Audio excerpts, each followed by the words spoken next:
I do remember it actually is a really deep part of my heart. One of the things that I value the most with each individual is the journey, right? It's not just that we can find that essence of who we are. Nobody defines that specifically for us, but it is a journey. It is a discovery, and so you can hear my dog in the background. Um, it is a discovery, and that is something that each person individually has to go on themselves. I cannot dictate for someone what that journey will look like. In my own faith background, in my own tradition, I do believe that God directs that, regardless of whether that's where we end up or where we don't end up. If we end up believing in a one God, or this is how it looks like, or we end up in a different belief system. That is not for me to dictate, but I do believe that that journey is a beautiful part of understanding who you are, and what it does lead to is a freedom to be who you've been created to be. That's going to look very different for every single person. It's not going to look this. It doesn't even look the same in my own household, right? We have 3 children, and it has looked like a very different journey for each of them.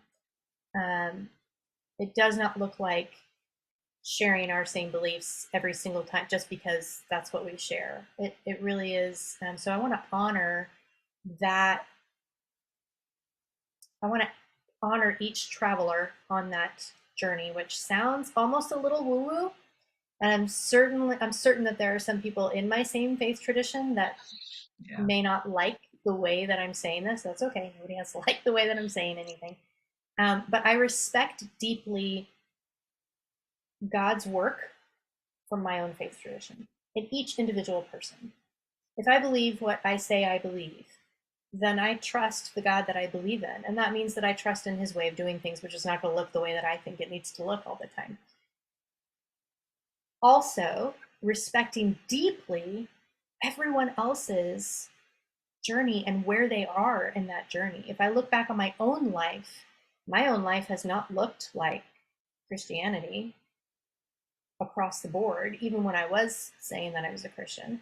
It has gone up and down and up and down and up and down. This is not a linear, like this, the journey does not just look like this at all for any of us, right?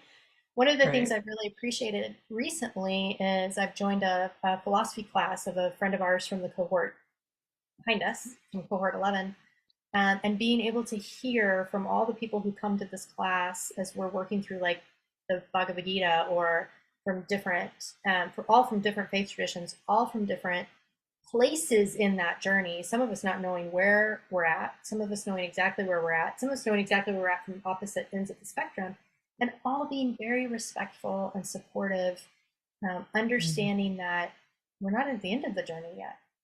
Like, this is part of understanding who we are, and when you become confident in who you are and the value you have, and being able to build that relationship with yourself, right? Beginning to have some of those inner resources, that builds your strength to begin to live out of who you are.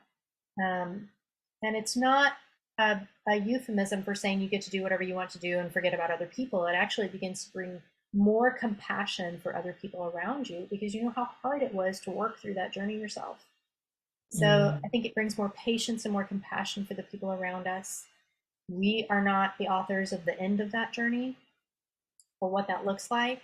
And so I think it begins to develop more respect for the people around us, and being able to share ideas and ask good questions and be curious about each other, and support each other while we're going through whatever we're going through. I agree. And to sum that up, what a healing process that is, Yes. not just for us as individuals, but for us in a much larger community, and dare I say, worldwide. Yes. Yeah. Yeah. So thank you. That was wonderful.